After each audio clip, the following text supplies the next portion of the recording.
Welcome, beautiful threat. Welcome, glorious disruption. Welcome, the one they never planned for. You ever notice how the whole machine looks invincible from far away?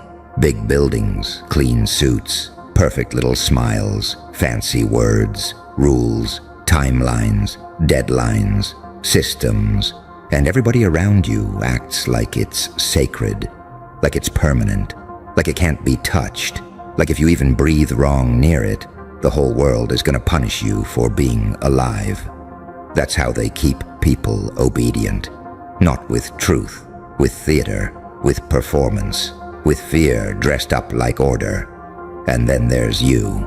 You came in bleeding, doubting, dragging old pain behind you like broken chains. You didn't look dangerous. That's the funny part. You looked tired. You looked overlooked. You looked like one more person they could step over while they kept their little empire moving. They thought you were too hurt to matter, too isolated to matter, too confused to matter, too late to matter. That was their first mistake, because the people who break systems are almost never the polished ones. They're the ones who got pushed too far, the ones who got lied to one time too many, the ones who sat in the dark long enough to hear the machinery humming behind the walls, the ones who learned the difference between being accepted and being used, the ones who stopped asking for permission to exist. That's when the cracks started. Not outside, inside you. That tiny, dangerous moment when you realized maybe the game was rigged from the beginning. Maybe you weren't failing life. Maybe life, as it was handed to you, was designed to keep you apologizing. Maybe all those voices telling you to stay in line were never trying to protect you. Maybe they were trying to protect their access to your obedience. That realization changes a person. You stop worshiping approval. You stop kneeling to people who only clap when you shrink. You stop calling survival a blessing when the price is your soul. You stop dressing your misery up as maturity. You stop confusing exhaustion with success. You stop mistaking numbness for peace. And the second that shift happened in you, the walls started shaking. See, they never just wanted your labor. They wanted your spirit arranged in a way that made you easy to predict, easy to shame, easy to replace, easy to threaten. That was the deal. Show up, behave, stay scared, compete with other broken people for scraps. Call it ambition, call it adulthood, call it just how the world works. Swallow your rage, silence your instincts, ignore the screaming in your chest, smile for the camera, clock in, scroll, compare, collapse, repeat. That was the system. And then you did the most unforgivable thing a controlled world can witness. You looked at the whole circus and said, no. Not polite. No. Not soft. No. Not maybe later. No. A dangerous no. A no with teeth in it. A no that came from years of betrayal, years of being underestimated, years of carrying pain quietly, while everybody assumed you were weak because you were quiet. You weren't weak. You were loading the weapon. You were learning. You were watching. You were collecting proof. Every fake friend, every manipulator, every boss who smiled while draining your life, every family voice that mistook ownership for love, every institution that fed on your fear and called it guidance.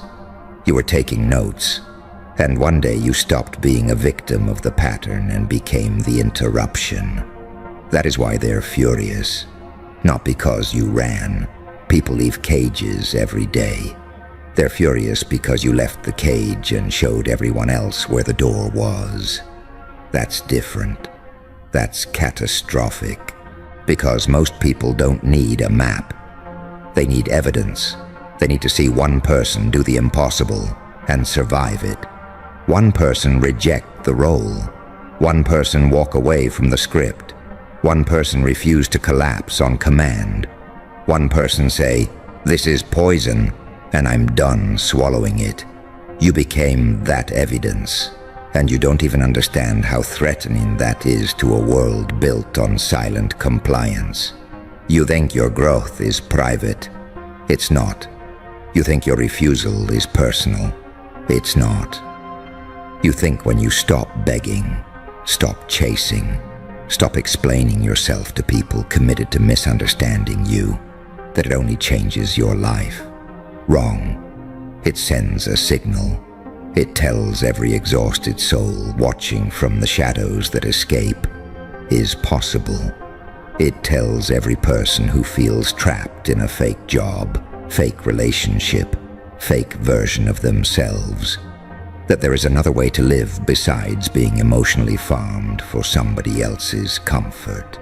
That's why your transformation creates panic, because panic is what happens when control stops working. And let's be honest, you didn't break because you were weak. You broke because you kept trying to be strong in places that were designed to drain you. You kept trying to be loyal in rooms where loyalty was being weaponized against you. You kept trying to love people who were only interested in what they could extract. You kept giving grace to people who mistook your patience for permission. You gave and gave and gave until one day your soul looked back at you and said, "Enough." That word changes destinies. Enough of shrinking. Enough of chasing people who only like the version of you that suffers quietly. Enough of pretending that your anxiety is random when it's being triggered by environments that betray your nervous system every single day. Enough of breaking your back for tables where your name was never truly respected. Enough of calling yourself lazy when you're actually burnt out from carrying emotional wars nobody helped you fight. Enough of being told to calm down when your spirit is reacting normally to abnormal levels of manipulation. Enough. And the version of you that rose after enough is not easy to control. That version sees through timing games. That version hears the emptiness in fake compliments. That version recognizes when be realistic really means stay small so I can stay comfortable. That version is dangerous because it no longer needs the applause of the people who benefit from its weakness. That version of you, that's the one they can't predict. That's the one that scares them. Because here's the truth nobody says out loud. Systems do not fear loud rebels nearly as much as they fear calm, healed, clear-eyed people. Loud rebels can be framed, smeared, mocked, distracted, turned into caricatures. But a person who is deeply awake, a person who sees the game, feels the trap, and still chooses themselves without asking permission, that kind of person is hard to bait, hard to shame, hard to control. You become unprofitable to broken structures. Think about that. Your insecurity made money for somebody. Your self-doubt kept somebody powerful. Your need for approval kept somebody relevant. Your silence kept somebody comfortable. Your fear kept somebody fed. And the second you stopped participating, a whole chain of invisible transactions started collapsing. That's why some people got weird when you changed. That's why some faces got colder when you became harder to manipulate.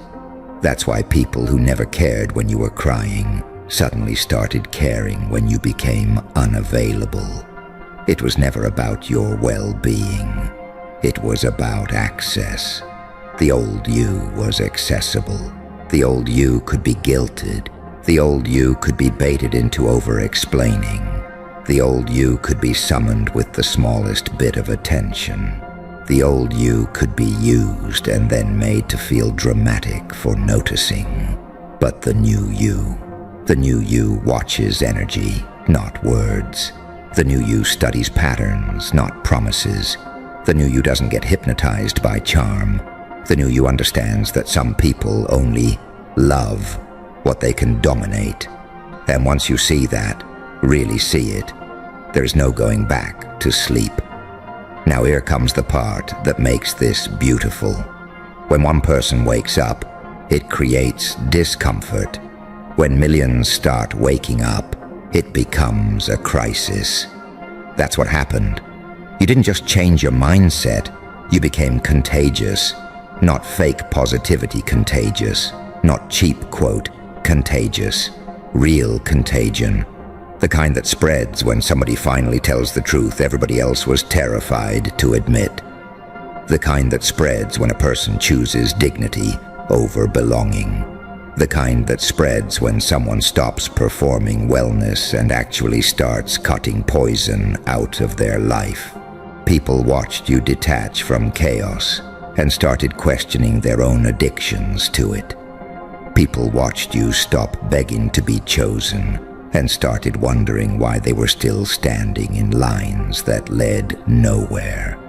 People watched you survive separation, betrayal, loneliness, rebuilding, reinvention, and they realized the threats that had been used to control them were not as powerful as they thought.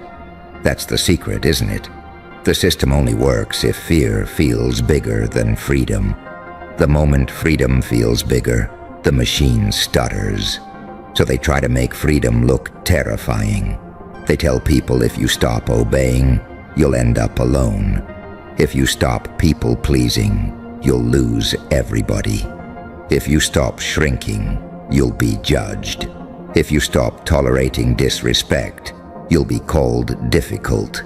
If you stop sacrificing your inner life for outer approval, you'll be labeled selfish. And maybe you were. Maybe they did call you crazy. Maybe they did say you changed. Maybe they did whisper when you walked away. Maybe they did try to punish your boundaries with silence, gossip, distance, passive aggression, or fake concern. Good. Let them. Because every insult from a manipulative system is often proof that your soul is finally moving in the right direction.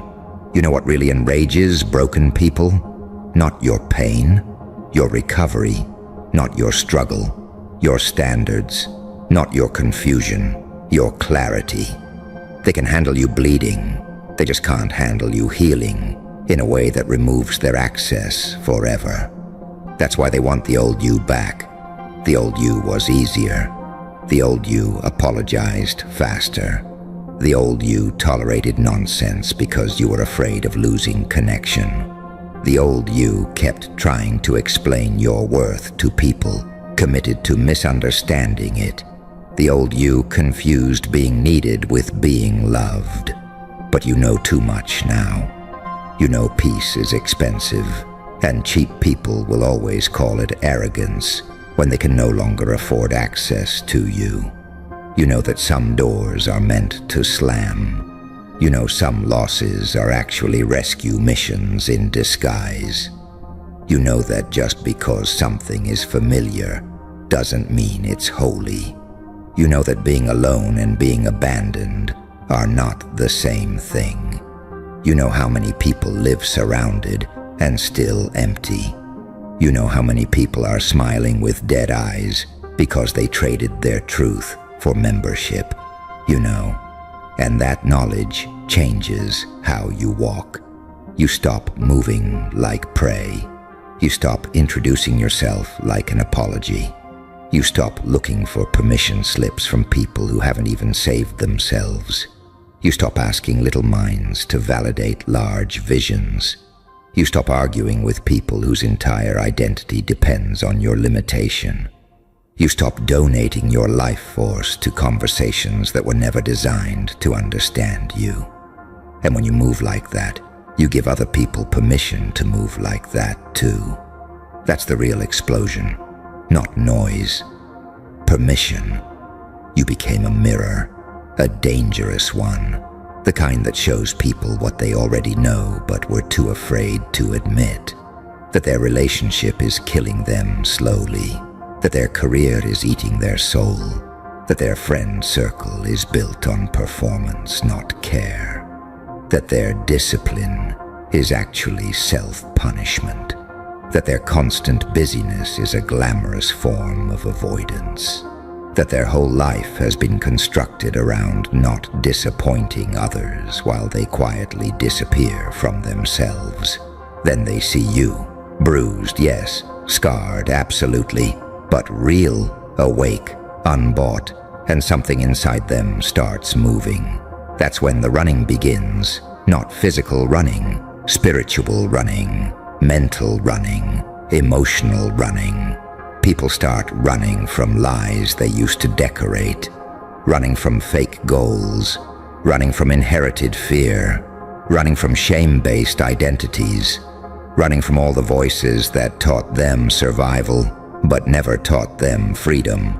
And because of that, the machine loses bodies, it loses believers, it loses consumers, it loses obedient little ghosts.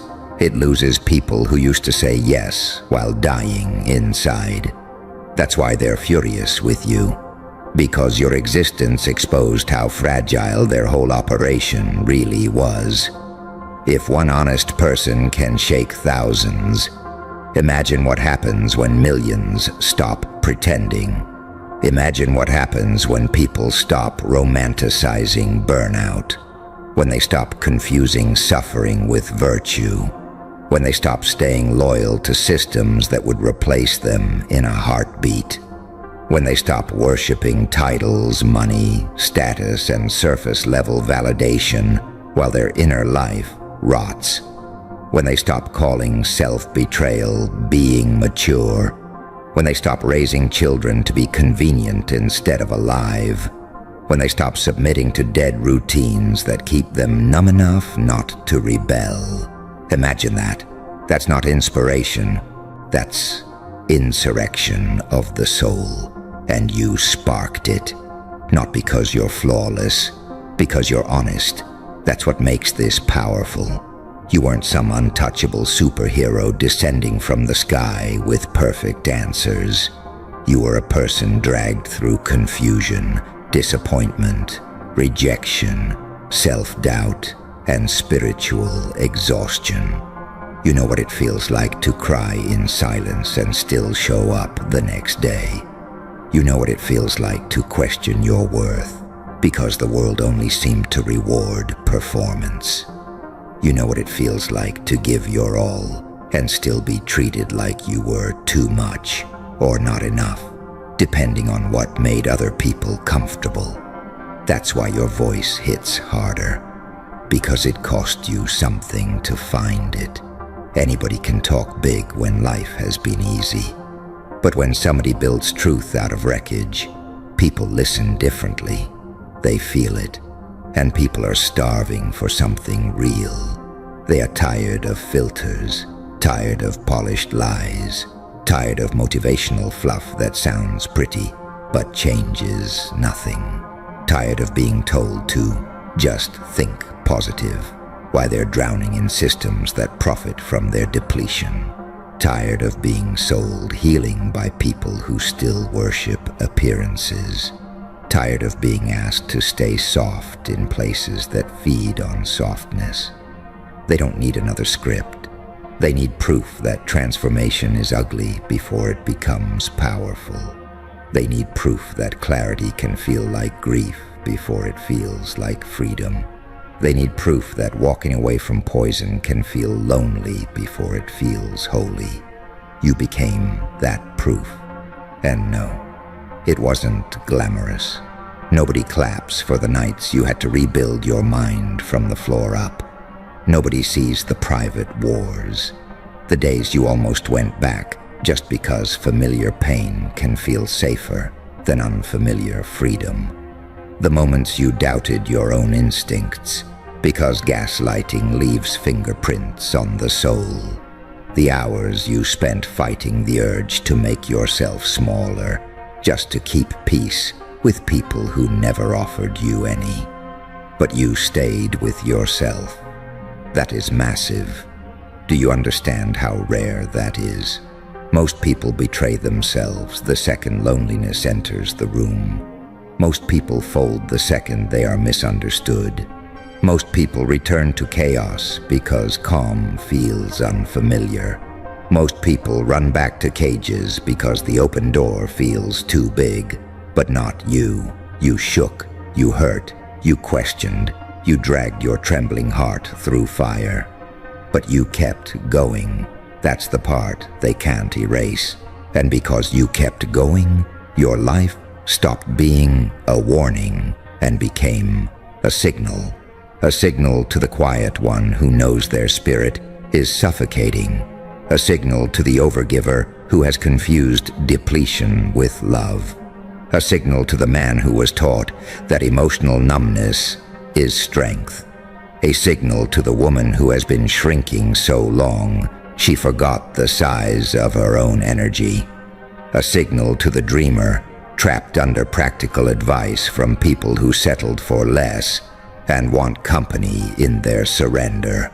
A signal to the lonely person scrolling through everybody else's performance while secretly feeling the ache of their own unlived life. You tell them, without even saying it directly, there is more than this. There is more than survival.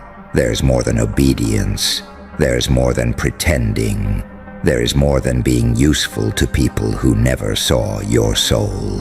There is more than swallowing your rage until it turns into depression. There is more than earning your right to breathe.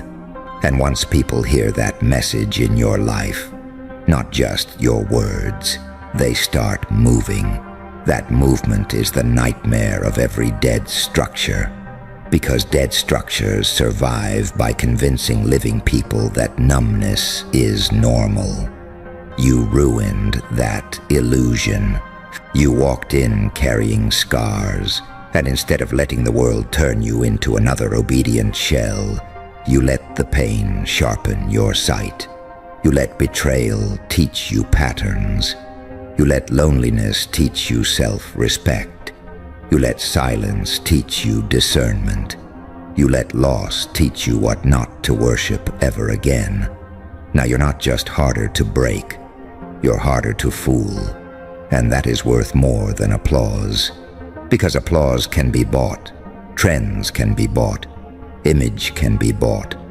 But inner freedom, that price is paid in blood, truth, grief, and nerve.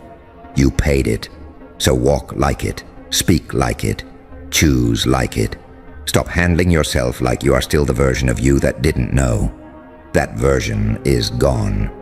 Stop negotiating with people who only return when your boundaries weaken. Stop begging at doors that only open when you bleed. Stop calling your intuition paranoia just because it exposes ugly truths faster than your comfort wants to accept them. Stop explaining your transformation to those committed to your old identity. Stop reducing your fire so insecure people can stand near you without feeling their own coldness. You are not here to make a broken operation feel safe. You are here to become so real that every fake thing around you starts malfunctioning.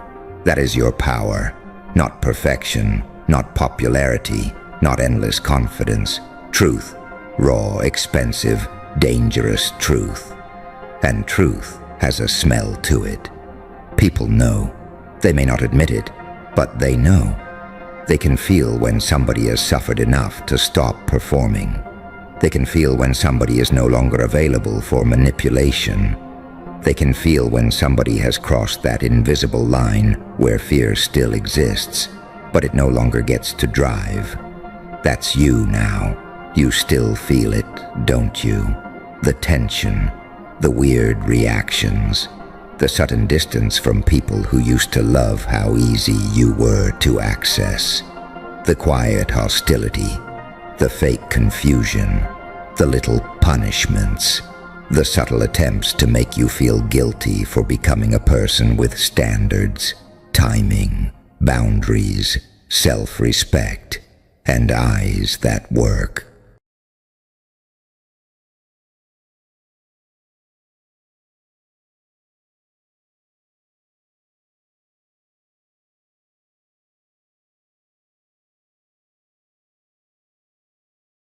Listen closely, beautiful wreck of a soul, because this right here, this is for the ones who chose peace and still ended up at war with themselves. You cut people off. You walked away. You stopped arguing. You stopped chasing. You stopped explaining. You stopped begging to be understood. You said, enough. I choose peace. And everybody clapped for that version of you in their head. They said you were healing.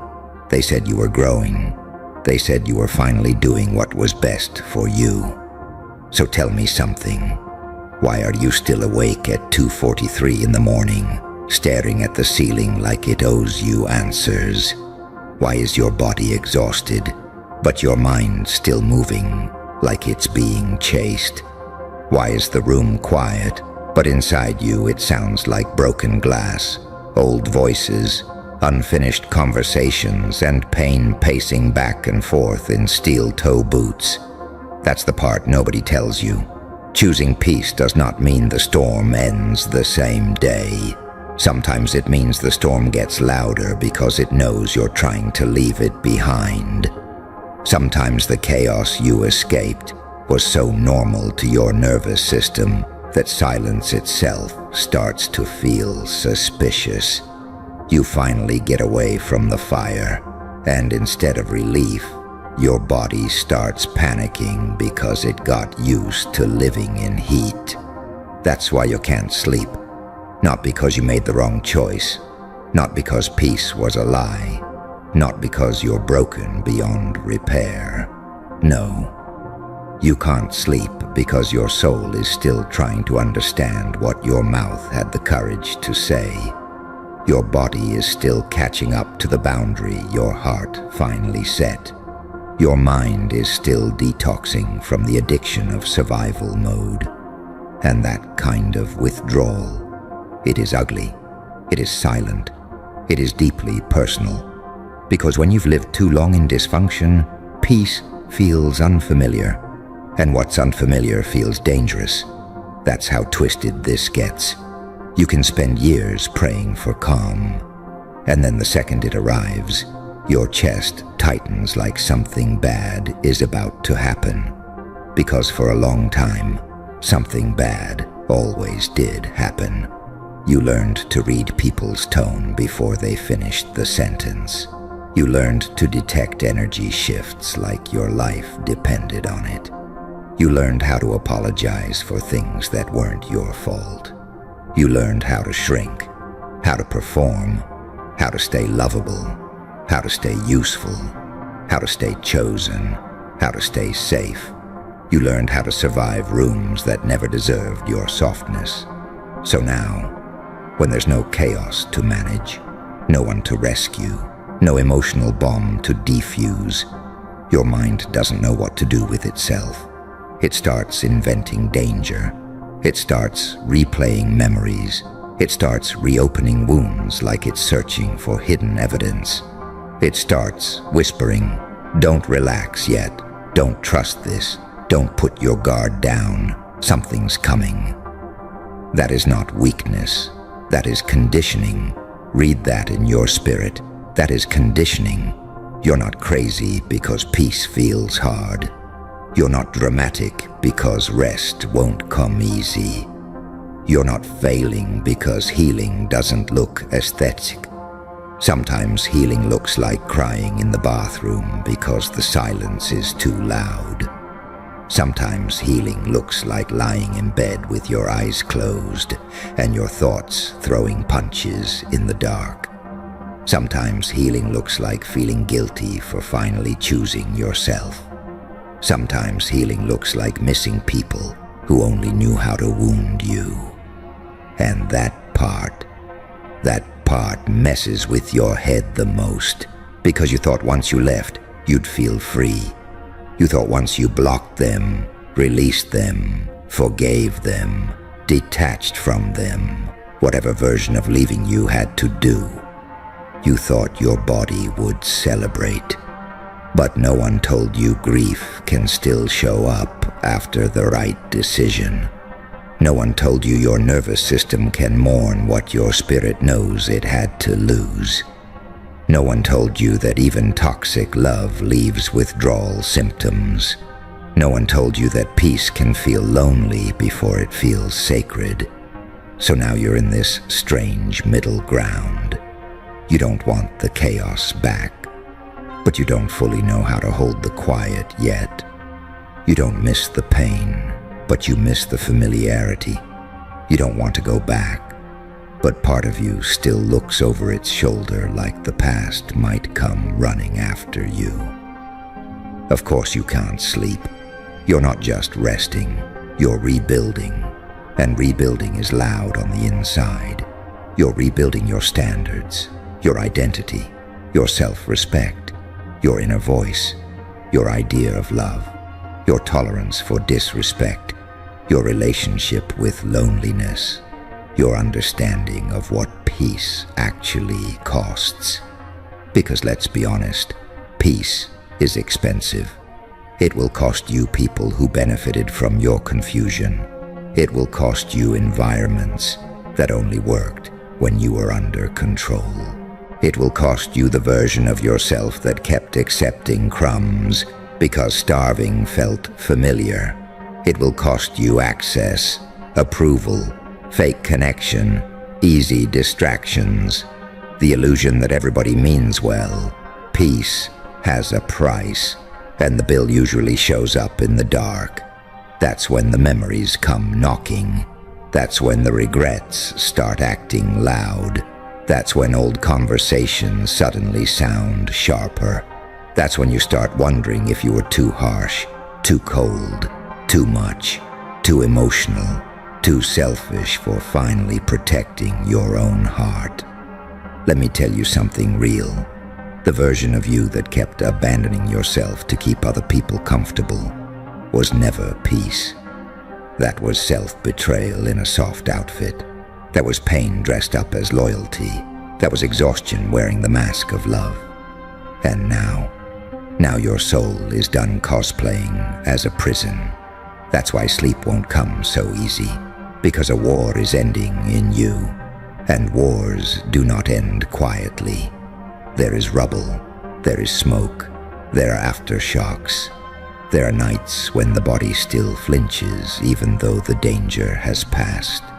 There are mornings when you wake up feeling like you fought invisible battles in your dreams. There are moments when peace feels less like a warm blanket and more like sitting in the ruins asking yourself who you even are without the chaos. That question matters. Who are you when you're not over-explaining? Who are you when you're not proving your worth? Who are you when you're not bleeding for people who would never bandage you? Who are you when the phone is quiet? When the drama is gone? When nobody needs saving? When nobody is pulling at your soul like it's public property? That version of you is unfamiliar. But unfamiliar does not mean wrong. It means new. And new things feel awkward before they feel natural. That's the part people skip because it doesn't look sexy online. They show you the quote. They show you the glow up. They show you the distance. They show you the I chose peace post.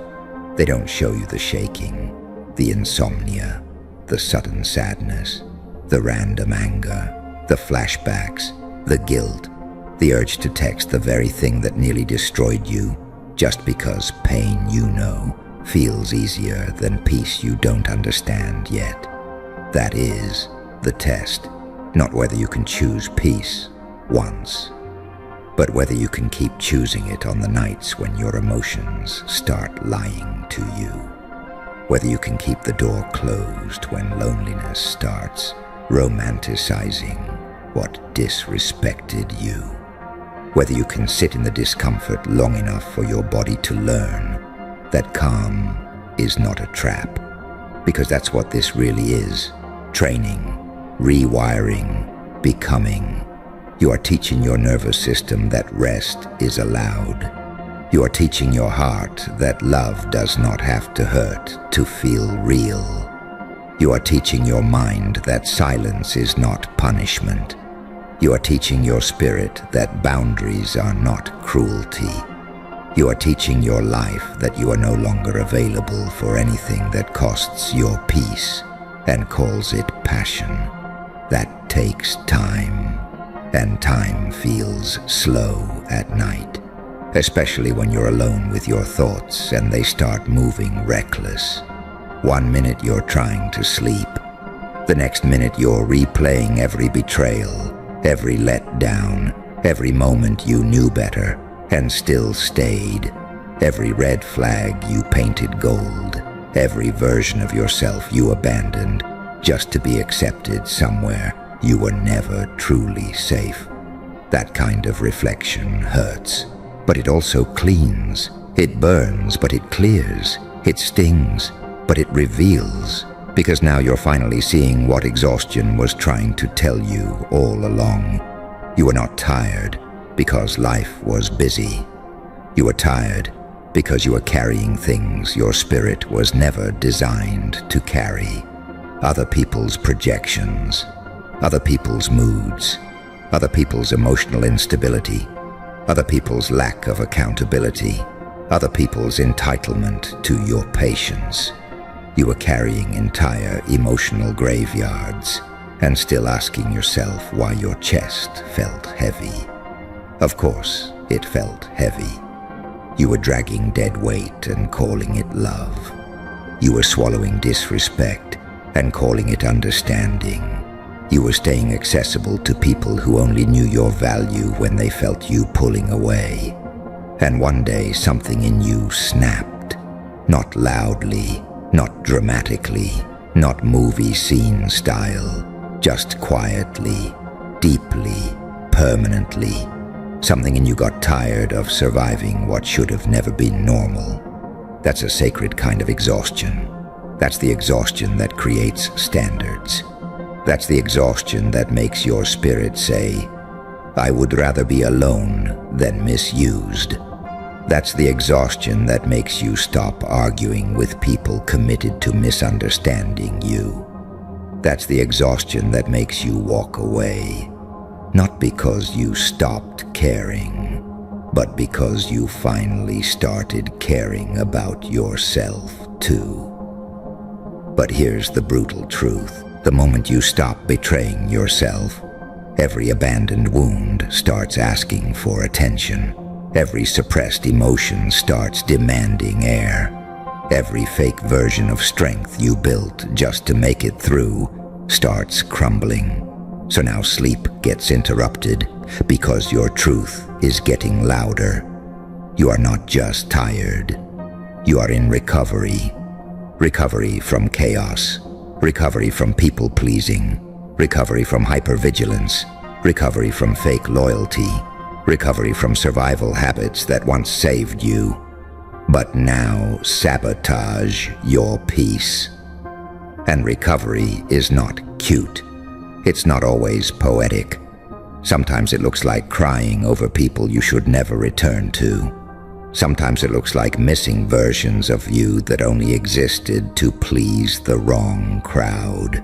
Sometimes it looks like feeling empty because you removed the noise and haven't filled the space with yourself yet. That emptiness scares people, so they run back to what hurts them just to feel something familiar. Don't do that. Do not crawl back to confusion just because clarity feels lonely. Do not reopen doors that peace fought hard to close. Do not text what damaged you just because the night feels long. Do not mistake your discomfort for destiny. Do not let one restless season trick you into thinking the chaos was home. It wasn't home. It was a holding cell. And now that you're out, your body still checks for bars. Your mind still listens for footsteps. Your heart still braces for impact. That does not mean freedom was a mistake. It means freedom is new. There is a difference. You are learning how to live without adrenaline as a personality. You are learning how to exist without pain as proof of love. You are learning how to sit still without turning against yourself. You are learning how to hear your own voice after years of drowning in everybody else's noise. That voice matters, because under all that exhaustion, under all that anger, under all that grief, there is a version of you trying to come back online. A real you, a whole you, a dangerous you. Not dangerous because you want revenge. Dangerous because you no longer need permission to protect your peace. That kind of person changes everything, because once you know what it costs to abandon yourself, you stop doing it so casually. Once you know what sleepless nights feel like after choosing peace, you become very selective about who gets access to your energy. Once you finally see how expensive chaos really was, you stop calling drama chemistry. You stop calling anxiety connection. You stop calling inconsistency potential. You stop calling bare minimum love. Your eyes change. And when your eyes change, your whole life changes. Now you start noticing things you used to overlook. The disrespect hidden in jokes. The manipulation hidden in vulnerability. The selfishness hidden in charm. The control hidden in concern. The emptiness hidden in attention. You start seeing how many people were comfortable around the version of you that had no boundaries. And let me tell you something dark and freeing at the same time. Some people only liked you exhausted, because exhausted people don't question much. Exhausted people accept less. Exhausted people are easier to manage. Exhausted people are too drained to leave. So when you chose peace, you didn't just upset your routine. You threatened every system that fed on your self-abandonment. That is why peace feels like war at first. Because everything toxic in and around you starts losing power. And power never leaves quietly. Old habits will fight you. Old cravings will fight you. Old attachments will fight you. Old versions of you will fight you. Even your own thoughts will start acting like traitors some nights. You'll hear stuff like, maybe it wasn't that bad. Maybe you overreacted. Maybe you should have stayed longer. Maybe you should reach out. Maybe healing shouldn't feel this hard. Maybe peace isn't for you. That is the voice of withdrawal, not wisdom. Wisdom sounds different. Wisdom says, you are tired because you are detoxing from what drained you. You are restless because your body is learning a new language. You are uncomfortable because your standards got sharper than your old habits. You are grieving because you loved deeply, even when it hurt. You are awake because parts of you are still standing guard. But they will soften with time and truth. And they will. Not overnight, not magically, not because some quote told them to, but because you keep showing yourself that peace is safe. Every time you don't go back, you teach your body something. Every time you let the urge pass without obeying it, you teach your mind something. Every time you choose silence over chaos, solitude over disrespect, truth over fantasy, you teach your soul something.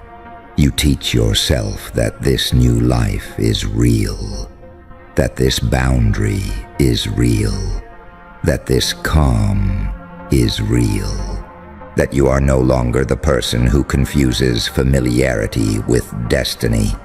That matters more than you know, because one day, the same room that feels too quiet right now will feel holy.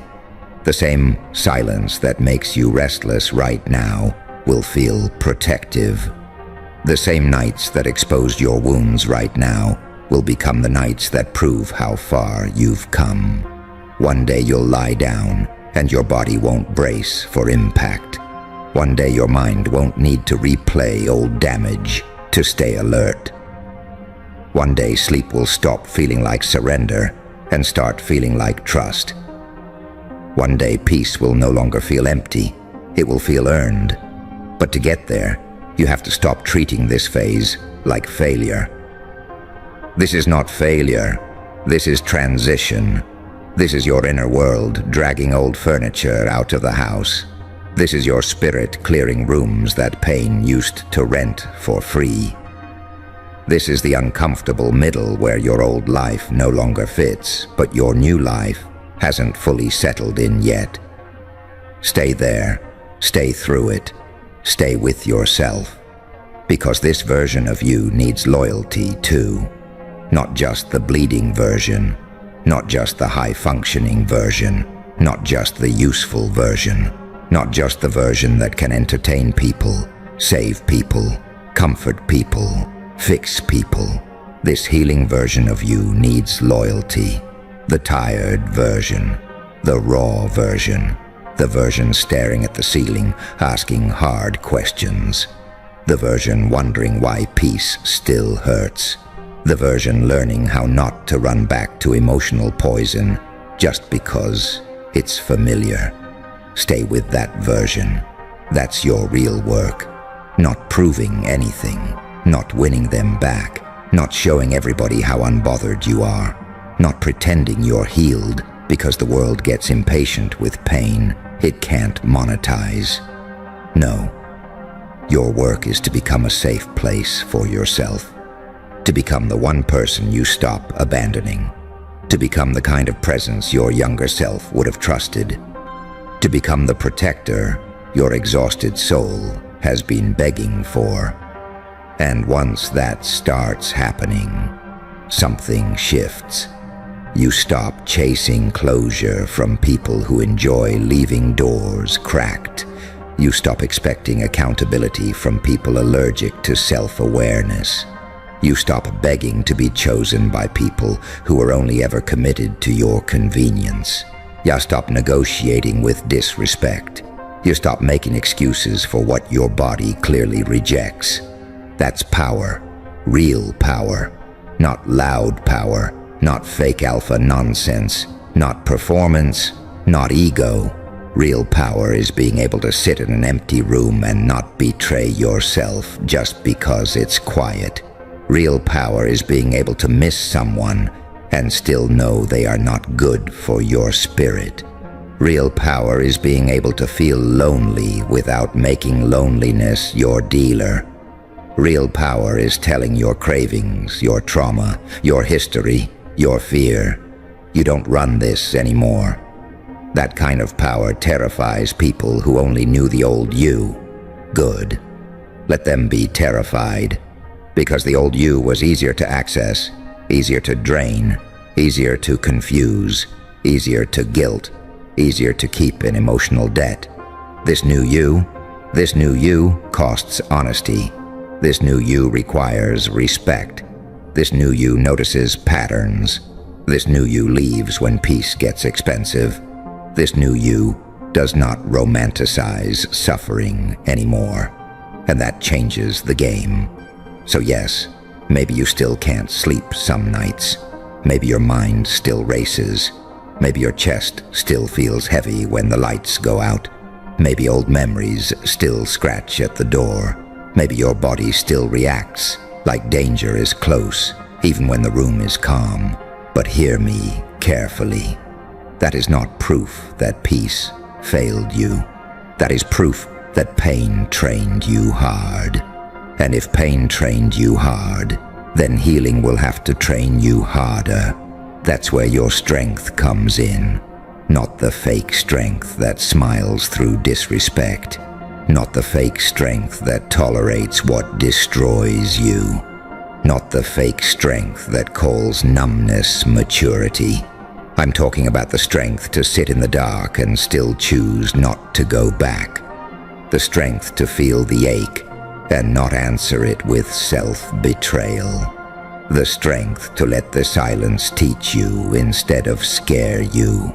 The strength to admit, yeah, this hurts. Yeah, I'm tired. Yeah, I'm still healing. But I am not returning to what broke me. That sentence alone will save your life in ways applause never could. Because the truth is, you are closer than you think. Closer to rest. Closer to clarity.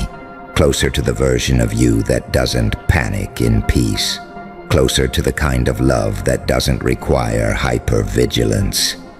Closer to the kind of life that doesn't feed on your nervous system.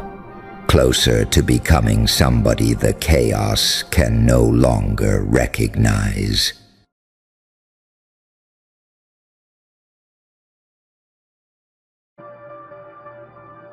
Hey, look at you. Yeah, everybody in here, breathe for a second. Because this one ain't light, and it ain't polite, and it definitely isn't meant to tuck you in. This is for the people who feel off in the world, like the room keeps going quiet when they walk in, like the air changes just a little. Like you've been playing a role you never auditioned for. You have zero clue who you are in the spirit realm. None. And that's not an insult. That's the setup. You wake up every day thinking this version of you is the whole story. Job, phone, problems, bills, expectations, labels they slapped on you early and never bothered to remove. You scroll, you laugh, you survive, you adapt. You tell yourself this is normal. Everybody's tired, everybody's stressed, everybody's confused, but deep down, deep way down, you've always known something doesn't add up. Because you don't just feel lost, you feel out of place. Like you're a high-powered machine dropped into beginner mode. Like your memory got wiped on purpose. Like your soul walked into this life with a blindfold on, and instructions were conveniently missing. And you keep asking yourself why certain things hit you harder than they should. Why injustice makes your chest burn. Why you can smell fake from a mile away. Why solitude feels safer than crowds. Why you've always felt watched, measured, studied, even when nobody's around. You think that's anxiety. They think that's awareness. See, you don't know who you are in the spirit realm, but they do. And by they, I don't mean some cartoon villains in robes. I mean systems, hierarchies, structures, energies, people who read patterns instead of resumes, people who study lineage, frequency, reaction, pressure, tolerance, people who notice who doesn't break the way they're supposed to. You ever notice how much resistance showed up in your life early? Like the hits came fast, too fast. Family chaos, sudden losses, betrayals that felt scripted, doors closing for no logical reason. You told yourself you were unlucky. Nah. Pressure reveals quality. Nobody wastes this much opposition on someone average. Average people glide. You got dragged, and still, you're here. Still thinking, still questioning, still standing in rooms you weren't expected to survive entering. Still not fully controlled, even after everything they threw at you to dull the edge. That's the part you don't know. That's the part you forgot. But somebody noticed, because when you returned, when you came back into this world as this version of you, you didn't come empty. You came with residue. Instincts, reflexes, a presence you can't explain and other people can't ignore.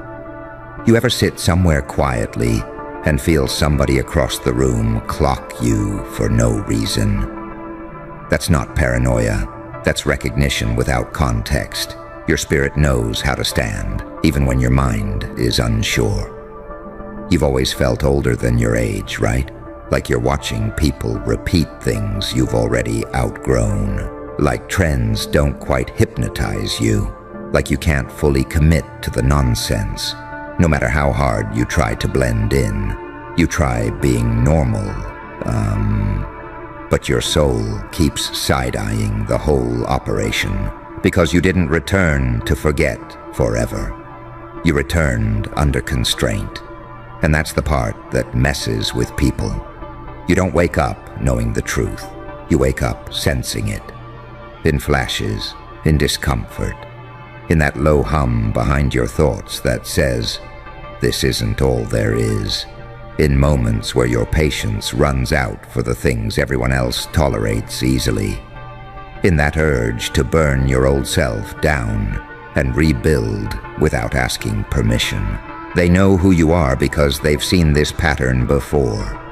The late bloomers with dangerous depth, the ones who look calm until they're not, the ones whose awakenings don't come as peace, they come as disruption. They know people like you don't move fast, but when you move, structures wobble. That's why confusion surrounds you. Fog is strategic. You think it's accidental you've had to piece yourself together with no manual, that nobody ever really explained you to yourself. That guidance only came half clear, because clarity triggers remembrance, and remembrance changes posture, and posture changes power dynamics. And some balances are very comfortable the way they are, so you're given distractions instead. Trauma loops, self-doubt, overthinking, labels that lower expectations, voices that tell you to calm down, be realistic, stay in your lane. Meanwhile, your spirit keeps pacing like a caged animal, checking the bars, waiting for the click it recognizes. And yeah, you don't know who you are in the spirit realm, but you feel the weight of it. You feel it when you refuse to bow internally, even when you comply externally. When you play the game just enough to survive, but never enough to surrender. When you laugh with people who don't know you, knowing if you ever showed them the real depth, it would scare them.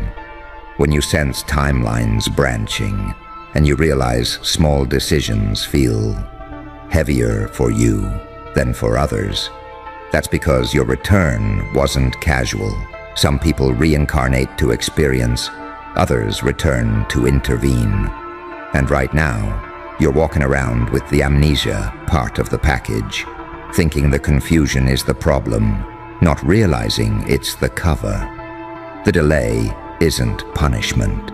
It's training under pressure. It's seasoning. It's learning restraint before remembering capacity. You don't need to rush revelation. You're already being read correctly by the ones who matter in this story. They've been watching how you handle disappointment, how you treat power when you don't have it yet, how you talk to yourself when nobody's clapping, how you respond when the world keeps testing a strength you didn't consciously sign up to demonstrate. And the funny part, the real joke, they're more certain about you than you are about yourself. Because while you're asking, who am I really? They're asking, when does this one remember?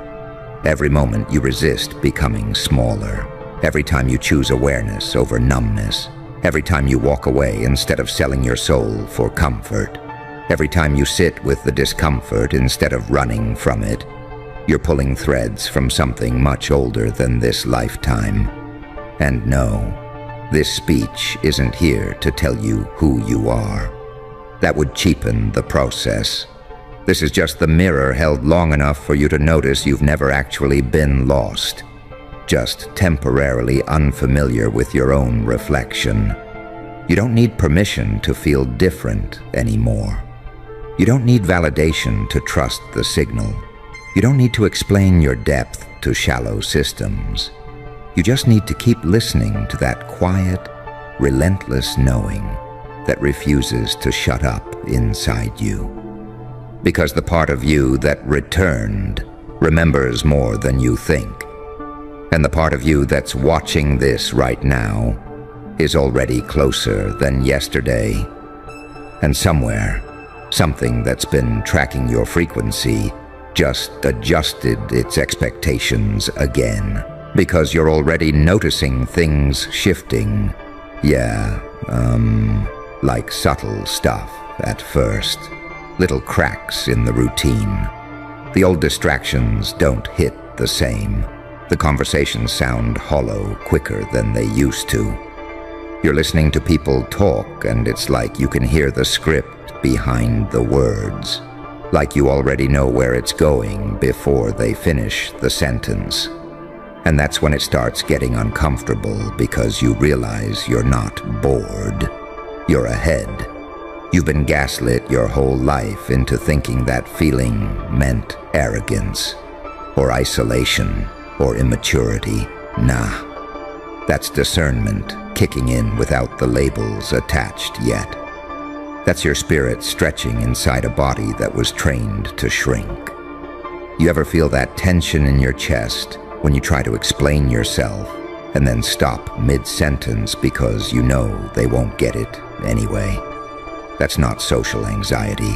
That's strategic silence developing on its own. You walk through this world like you're undercover in your own skin. And the wild part is, you think you're the one being tested, but half the time, you're the test. People show you who they are around you without meaning to. They overreact, they project, they compete with you silently. They either dump their trauma on you or treat you like a threat they can't fully name. You're calm, you're observant, you're not even trying to do anything. And yet the room rearranges itself around your presence. That doesn't happen by accident. You've noticed how authority figures clock you sideways sometimes. Bosses, elders, people with positions. They can't put their finger on it, but something in them knows you're not meant to stay beneath anything permanently. You don't rebel loud. You don't crash systems dramatically. You outlast them, and that's way more dangerous. You didn't return loud, you returned patient. That's why life keeps forcing you to sit with yourself. Long pauses, delays, dead time that feels like punishment until you realize it sharpened your perception. You had to learn how to hear your own thoughts without noise first. You had to survive loneliness without turning bitter. You had to get familiar with emptiness so you wouldn't panic when space opened up later. Most people collapse when nothing's happening. You learned how to breathe there. And yeah, nobody told you this part, but they didn't forget you either. You're not off record. Your reactions are logged. Your resilience is noted. Every cycle you didn't break in, every compromise you refused even when your back was against the wall, every time you chose the harder internal route instead of the easier external one, it stacked quietly. You think your life looks random. From above, it reads intentional. That feeling you get right before something big changes. When sleep gets weird, appetite shifts, memories resurface out of nowhere. That's not coincidence. That's internal clearance happening. Old permissions expiring. Old versions timing out. You don't need to understand it intellectually, yet your body already clocked the memo. And the craziest thing? You're still trying to downplay yourself. You still tell yourself you're probably overthinking. You still assume other people have it figured out more than you do. You still act like your depth is a flaw you need to soften so you don't make anyone uncomfortable. But pay attention. Who's actually uncomfortable? It's never the grounded ones. It's the performative ones. The people holding their identity together with noise and validation and routines. They're scared to question. Your silence rattles them. Your patience confuses them. Your refusal to rush makes them nervous because they know people like you don't move unless there's a reason. And when there is a reason, there's no drama about it. You're not here to react. You're here to reposition. That's why pressure keeps finding you even when you mind your business. That's why challenges sneak up instead of announcing themselves. That's why comfort always seems temporary, like something nudging you to stay sharp, stay awake, stay aware. You weren't sent back to sleepwalk through routines that crumble the moment something real happens. and you feel it most late at night. Don't you? When the noise drops and you're alone with your thoughts, that quiet confidence mixed with restlessness, that itch to become something undefined yet unmistakable, that sense that you're standing at the edge of remembering without fully crossing over yet. You're closer than you've ever been. Not because you learned something new, because you stopped betraying what you already knew. You stopped forcing yourself into boxes that never fit. You stopped apologizing internally for wanting more depth, more truth, more alignment. You started honoring the weight you carry without turning it into ego. And somewhere in the layers beyond this version of reality, something that's been watching your restraint, your timing, your refusal to fold, just marked another quiet check beside your name. Because pressure doesn't get wasted on people who aren't built to carry anything meaningful. And you've been carrying weight you never verbally agreed to hold since early on. Way before you had the language to name it. You learned responsibility sideways, learned awareness through discomfort, learned how to read energy before you learned how to ask for help. That's why you catch vibes quicker than explanations, why you sense when things are off before facts line up, why your intuition hits first and logic shows up late trying to catch breath. You've been trained in silence, and it shows in the way you pause before reacting, like you're checking an internal database nobody else can access. You're not indecisive. You're consulting memory that doesn't come with timestamps. You've always trusted your gut more than promises, more than titles, more than hype. You've watched people peak early and fade loud, while you kept moving quiet and steady, stacking something nobody else saw coming. You don't realize how obvious you are to certain eyes. That's why random mentorship shows up and disappears. Why authority sometimes leans closer when you speak, even when your words are simple. Why some people feel suddenly seen around you, and others feel exposed. You're not trying to reveal anything. You're just standing there unmasked, and that alone makes masks nervous. Think about how often you've been underestimated, then strangely monitored afterward. You've had moments where things should have fallen apart, but didn't. Where timing bent just enough to keep you upright. Where doors closed hard, but another angle appeared without fanfare. You called it luck? You called it coincidence? You called it having good instincts. What you didn't call it was protection, because claiming that felt arrogant, felt unrealistic, felt like tempting something fragile. But notice the pattern. Something always steps in after you refuse to abandon yourself. That's not rescue. That's alignment responding. That's clearance clearing. That's you passing invisible thresholds by staying internally consistent while everything external tried to rewrite you. You don't get rewarded for being perfect. You get noticed for being uncorrupted under pressure, for not morphing into what the environment demanded just to survive another day easier. And yeah, you've been tired. Bone tired. The kind of tired sleep doesn't fix.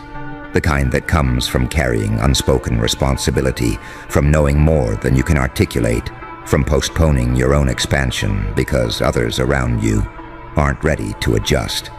You shrink your truth mid-sentence more often than you admit, trying not to disturb the balance, trying not to trigger insecurity, trying not to ignite reactions you don't feel like managing.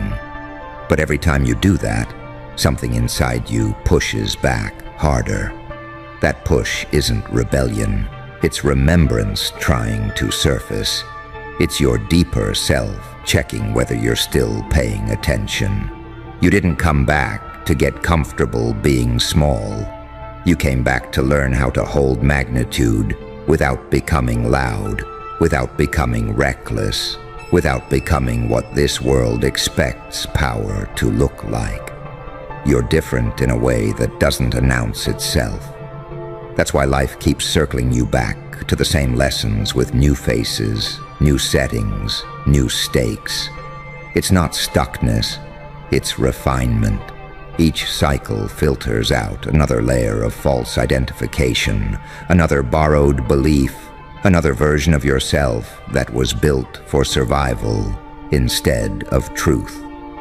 And you can feel the shift happening internally. Your patience thinning for things that don't respect your depth, your thresholds recalibrating, your tolerance for nonsense evaporating quietly. You're not angry, you're done rehearsing. You don't need a dramatic awakening moment. You're already awake enough to stop negotiating with what drains you. Already sharp enough to notice when something is misaligned without needing proof. Already grounded enough to let go without closing your heart to the world. That's why your next phase won't look loud from the outside. It'll look precise, intentional, unavoidable in hindsight. People will say they always knew you had something in you, forgetting how often they advised you to play it safe, tone it down, be realistic, wait your turn. Turns out you were waiting on memory, not permission, and every day you stay honest with yourself. Every moment you trust that quiet internal signal over external noise. Every time you refuse to trade depth for approval. Something ancient within you strengthens posture just a bit more, recalibrates stance just a bit further, sharpens focus, like it recognizes the environment shifting closer to something it remembers all too well. Because once posture changes internally, the world starts responding sideways, not directly, not politely, but in these subtle reroutes that only you notice. People start revealing intentions quicker. Opportunities hover without landing right away. Delays begin feeling different, not heavy, not hopeless, just calibrated, like something is sizing you up instead of stalling you out. You felt that, yeah, that moment where things slow down right before they accelerate, where your instincts start whispering louder than outside advice, where formerly safe choices suddenly feel cramped, like clothes you've outgrown but kept wearing out of habit. You try to rationalize it, tell yourself you're being dramatic, telling yourself everybody feels this way at some point. But deep down, you know this isn't a phase. This is a shift in operating system. You're not searching anymore the same way. You're observing, watching patterns repeat across different people, catching the same behaviors in different bodies, noticing how quickly power exposes character, how fear decorates itself as logic, how some people cling to certainty because curiosity would dismantle them. You don't judge it, you just clock it. And that ability to clock without reacting, that's another thing that didn't come from this lifetime. You notice how your silence lands heavier lately, how when you don't explain yourself, things still rearrange, how walking away calmly seems to disturb some people more than confrontation ever would. You're not emotionally unavailable, you're selectively present. And that selection process is tightening whether you consciously try or not. That's because you're remembering boundaries you didn't learn here. You've always had a weird relationship with authority, right? Not defiant, not obedient, just unimpressed when it isn't earned. Titles never fully hypnotized you. Status doesn't override integrity in your head. You listen, you observe, you comply when it aligns. But something in you refuses to bow internally just because someone expects it. That's not ego. That's something deeper resisting overright. That's why manipulation never sticks to you long. You see through it eventually. Even when you fall for it briefly, something snaps you back to center.